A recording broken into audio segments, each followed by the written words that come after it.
Hello everyone, Suparna মম blogger চ্যানেলে সবাইকে স্বাগত। আশা করছি সবাই খুব ভালো আছো, সুস্থ আছো, আর আমরাও খুব ভালো আছি। ঘড়িতে এখন বাজে হচ্ছে ভোর 6টা, আর এখন আমরা বেরিয়ে পড়েছি হচ্ছে কালীঘাটে।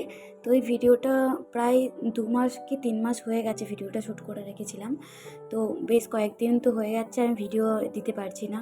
তো নানা রকম কাজে ব্যস্ততার জন্য দিতে পারছি না, শরীর ভালো ছিল না।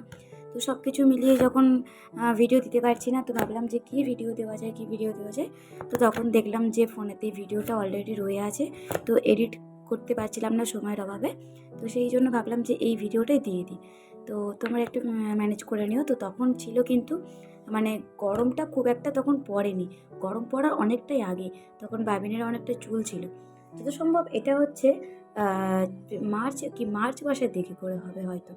হ্যাঁ, তো যাই হোক, তো এখন আমি নিজে স্নান করে নিয়েছি, নিজে রেডি হয়ে গেছি, আর এখন বাবিনকে রেডি করছি, আর বাবিনকে রেডি করে আর তারপরে আমরা বেরিয়ে যাব। আর ও কিন্তু উঠে পড়েছে অনেক তাড়াতাড়ি, উঠছিল না, আমি জোর করে আমাকে তুলতে হয়েছে, কারণ ঘুমিয়েই ছিল। তার দেখতে পাচ্ছ আমার বিছানার কী অবস্থা, আমি বিছানা টিছানা কিছুই গোছাইনি। তো ভাবলাম যে ওকে আগে রেডি করে নিই, তো তাড়াতাড়ি চলে আসবো পুজোটা দিয়ে, আর এসে তারপরে ঘরের কাজগুলো করা যাবে। আর হ্যাঁ, আরেকটা কথা বলা হয়নি, এটা কিন্তু ঈদের সময় ছিল, আমার এটাই মেন বলা হয়নি। তো যেহেতু এটা ঈদের সময় ছিল, তোমরা খুব ভালো করে বুঝতে পারবে তাহলে এটা কবে।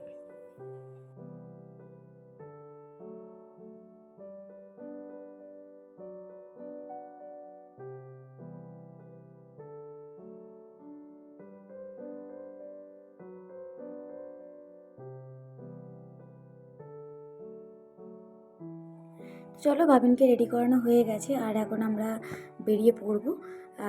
বাবিনকে নিয়ে বেরিয়ে পড়েছে ওর ঠাম্মি, আগে আগে যাচ্ছে, আর আমি ও আর ওর ঠাম্মি তিনজন মিলেই যাচ্ছি। তো জানি না তোমাদের সঙ্গে বেশি কিছু শেয়ার করতে পারবো কি না, চেষ্টা করবো শেয়ার করা, যতটুকু পারবো শেয়ার করব। তোমরা একটু মানিয়ে গুছিয়ে নিও, আর ভিডিওটা স্কিপ করবে না, পুরোটা দেখবে।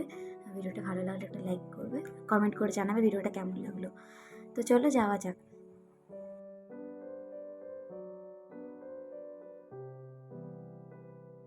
চলো, উঠে পড়েছি আমরা ট্রেনে।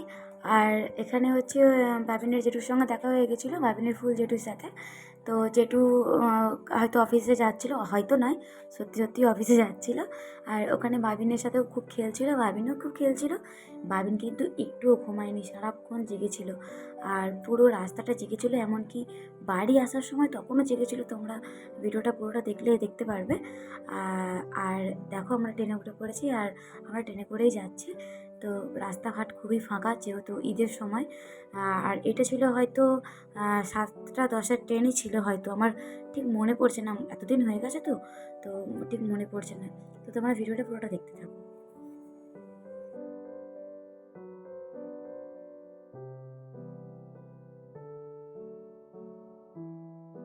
চলে এসেছি আমরা টালিগঞ্জে, আর এখানে ব্রিজের নিচে দিয়ে ট্রেনটা যাবে, তো সেটাই আমি ওখানে দাঁড়িয়ে দাঁড়িয়ে দেখছিলাম আর কি।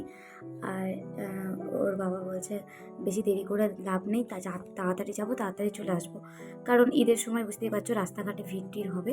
তো সেই কারণেই তাড়াতাড়ি বলছিল। আর দেখছো রাস্তাঘাট কিন্তু একদমই ফাঁকা, যেহেতু ছুটির দিন না। তো বেসিক্যালি ছুটির দিন বলেই আমরা আরও এসেছি, সব কিছু ফাঁকায় ফাঁকায় পাবো বলে।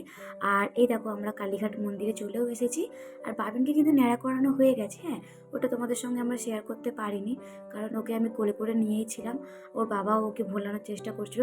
তো ঠাম্মি ওখানে ব্যাগ ট্যাগগুলো দেখছিল, সেভাবে কেউ ভিডিও করার মতন কাউকে পায়নি, তো সেই কারণে ভিডিওটা শ্যুট করতে পারিনি। আর এখানে দেখছো কত ভিড় হয়েছে, সকাল সকাল এসেছি, মানে এখন বাজে হয়তো 8টা মতন কি 9টা হবে, তাই এত ভিড়। আর ওকে চুল কাটাতে ন্যাড়া করাতে বেশি কিছু খরচা হয়নি, খুব কমের মধ্যে দিয়েই হয়ে গেছে। আর এখানে আমরা ডালা, এই দোকানটা থেকে, সামনে যে দোকানটা দেখতে পাচ্ছ, তো এই দোকানটা থেকে আমরা ডালা পালা সব যাবতীয় যা যা নেওয়ার ছিল নিয়ে নিয়েছি। তো বাবিনের কিন্তু ওখানে চুল দেওয়া মানসিক ছিল, তো সবাইকে জানানো হয়নি, সবাইকে জানাইনি। তো ভাবলাম কাছে কাছে আছে, সবাইকে জানানোর কোনো দরকার নেই, নিজেরার মতন পুজোটা দিয়ে দিই। তো যখন পরে আবার দক্ষিণেশ্বরে মানসিক আছে, পুরী মানসিক আছে, যখন আবার ওইগুলো যখন যাব তখন হয়তো সবাইকে নিয়ে যাব। তো সেই জন্যই আরও কাউকে জানাইনি। আর আমাদের পুজো দেওয়া হয়ে গেছে, ভিতরে কিন্তু ফোন ক্যামেরা অ্যালাউ ছিল না।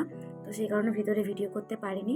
তোমরা যারা যাও বা গেছো তোমরা জানো ভিতরে ক্যামেরা অ্যালাউ নেই। তো সেই কারণে ভিতরে ভিডিও করতে পারিনি। তো ও বলছিল যে চলো ওই সাইড থেকে একটু ফটো তুলবো মন্দিরের সামনে থেকে। তো আমরা মন্দিরের পিছন দিক দিয়ে ঢুকেছিলাম। তো এটা যাচ্ছি মন্দিরের সামনে, আর মন্দিরের সামনে দিয়ে কিছু ফটো তুলবো, একটু ভিডিও করবো। তো সেই কারণেই যাচ্ছি। তো চলো।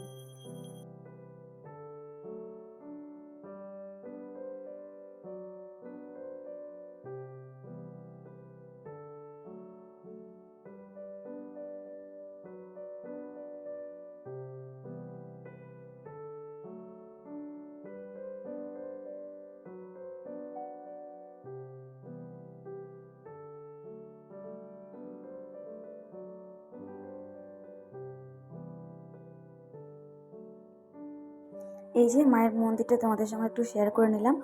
আর আমরা ওখানে একটু টিফিন করে নিয়েছিলাম হালকা পাতলা। তো টিফিন করে নিয়ে আমরা ট্রেনে করে আবার ফিরে এসেছি। তো আমরা চলে এসেছি আমাদের বাড়ির এখানে। তো ভাবলাম তোমাদের সঙ্গে একটা মানে ছোটোবেলার একটা স্মৃতি তোমাদের সঙ্গে শেয়ার করি। তো সেটা হচ্ছে আমি ওই একটা ওই স্কুলটা দেখতে পাচ্ছ, ওই বাড়িটা।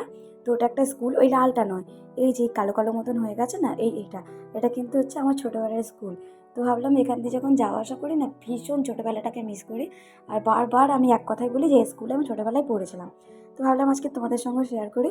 তো এই স্কুলে আমি ছোটোবেলায়, প্রাইমারি স্কুল এটা, তো এখানে আমি 4 পর্যন্ত পড়েছিলাম। তো ভাবলাম তোদের সঙ্গে একটু শেয়ার করি, তো সেই কারণেই তোমাদেরকে দেখাচ্ছি আর কি। তো এটা এই মাঠের মধ্যে, এখানে আমরা মাঠে খেলেছি। ভিতরেও আর একটা মাঠ আছে, ওই ভিতরের মাঠেও খেলেছি। আর এই যে লাল কোয়ার্টারগুলো দেখতে পাচ্ছ না, এখানে আমার একটা ফ্রেন্ড থাকতো। তো আমি এসে আগে তাদের বাড়ি যেতাম, ওকে নিয়ে তারপর আমি মানে স্কুলে ঢুকতাম। আর তো ভীষণ মজা স্কুল দেখাতে দেখাতে চলে এসেছি বাড়ি। আর বাড়িতে এসে দেখো ওকে রিলস করছিলাম ওর টাক মাথাটা নিয়ে। আর দেখো আমি একটা প্লাস্টিক ঢুকিয়ে দিয়েছি। ওর বাবা আমাকে বকছিল যে কেন এরকম করেছে। হ্যাঁ, তো ওর গরম হচ্ছিলো হয়তো। তো চলো আজকের ভিডিওটা এতটাই থাক। ভিডিওটা যদি কিছু ভালো লেগে থাকে তাহলে লাইক করে দিও, আর কমেন্ট করে জানিও অবশ্যই কেমন লেগেছে। আর বেশিও বড় করছি না, ভিডিওটা এখানেই শেষ করব। আর ওকে বাবিনকে মাথা ন্যাড়াটা হয়ে কেমন লাগছে দেখতে তোমরা একটু বলবে। বাই।